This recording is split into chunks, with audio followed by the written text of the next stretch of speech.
Hi, it's Mark from TLR. I'm here with Iyad Salloum from Insync Physio in Burnaby. He's the clinical director. Insync in Burnaby are many-time winners of Best Physiotherapists in Burnaby. And we're going to talk about concussion. How you doing, Iyad? Good. How are you, Mark? Thanks for having me. Good, good. So Um, concussions, my brain hurts. yeah, I guess it's a big area. We're seeing a lot of these things happen now, and a lot of them kind of go underdiagnosed, actually, and mostly because people still are under the impression that you need to lose consciousness or bump your head really hard to get a concussion. So I guess I just wanted to comment on that it's really not necessary for you to have a direct blow to the head to suffer, because what we're looking at is if there's something that causes a fast relative movement of your brain in the skull where it moves forwards and backwards too quick, you can sustain or suffer from a concussion, and you just might not lose consciousness because that's not the only that you have a concussion. And I think it's as we see more and more of it, I think we are seeing better awareness across everybody. But once in a while, you get people coming in and they're still kind of being assessed and treated with old science. So it's just good to kind of raise that awareness out there. So things that, like examples, if you had a fall but you didn't actually hit your head, or if you were in a car accident, and it doesn't even have to be that hard, just anything that where there's that sharp movement and that your head is kind of faster than your brain, basically. That's what you're describing? Yeah, absolutely. That's a great example. Or even like sometimes, let's say you're playing a game of hockey and you kind of, you blow a tire on the ice and you fall and your head never hits the ground, but that big jerk that your body goes through can actually be enough, or the big quick rotations of your head can also cause that. Again, it doesn't mean if you're just swinging your head side to side, you're going to get a concussion. It's the result of something uncontrolled and quick. So what kind of symptoms would somebody, how would you suspect that you've had something like that? Something, a fall's happened, you've had a car accident, what would the symptoms be? So this is where it becomes really interesting. I think one of the reasons it goes so underdiagnosed is because most of us are thinking, well, if my head doesn't hurt, then I probably don't have a concussion, or something like where it's so obvious, like a loss of consciousness, like I said earlier. You can have a variety of things. You can have sensitivity to light, sensitivity to sound, problems focusing. That's the biggest one I see, because people just come and tell me like, yeah, I've been in a car accident, just had a hard time staying focused at work. They feel like they're in a fog and just not quite kind of oriented there, things like that. Like there's also issues where sometimes you see some emotional disturbances, like somebody becomes a bit too reactive to things that normally wouldn't do much for them, and they would just kind of get, and this doesn't have to be anger, it could be just like even I remember one of my clients just would tear up out of nowhere, and it was completely unorthodox for them to do that. So those are just things that could happen, and I guess or just recognition of that is important. If anyone has that, probably just go see their physician, or even their physio can direct them to who they could see. So when you're diagnosing this, what are the steps that what are you looking for?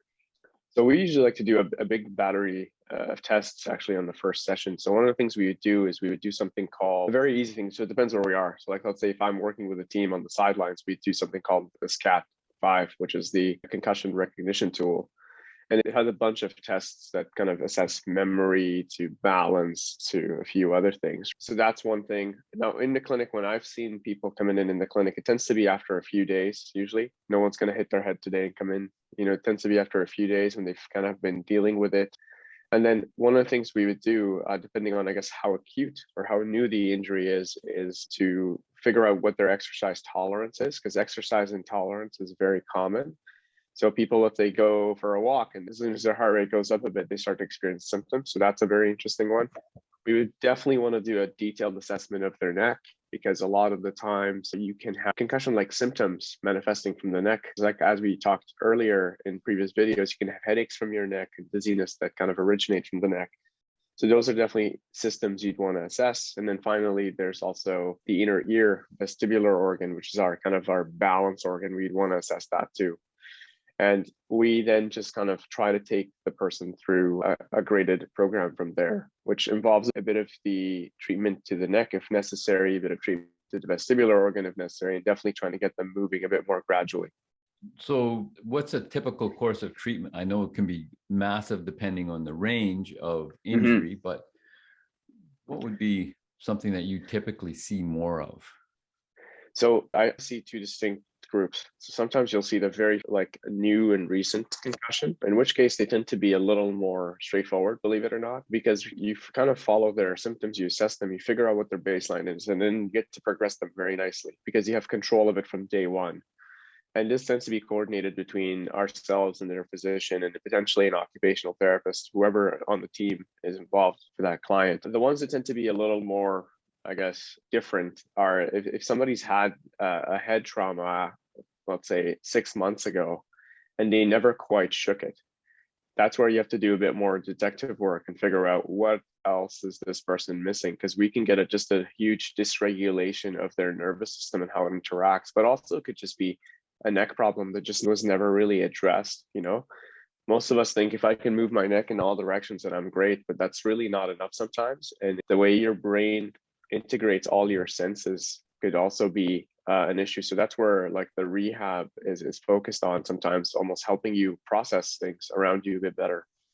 And that tends to help quite a bit. And then obviously in some cases, we would want to consult other people. For example, if the person's not sleeping well enough, we would want to address that. If the person has nutritional deficits, we'd want to address that. Usually we would work with other members of the team in that case.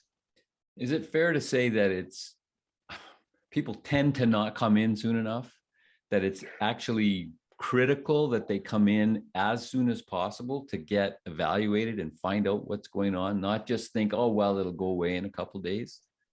We see two different groups here, actually. You see the person who will avoid it initially and then stay in avoidance probably for a lot longer than they need to. And you see the other group where they just think, oh, that's going to be fine. And then they kind of just continually push a little further than they're ready. And then you see kind of this stagnation on both sides, one of them from avoiding too much and one of them from doing a bit maybe more than they're ready. So I think it's helpful to get it recognized first. So either talk to your physician or to your therapist or whoever's being in charge of your treatment. I think that's a very important first step.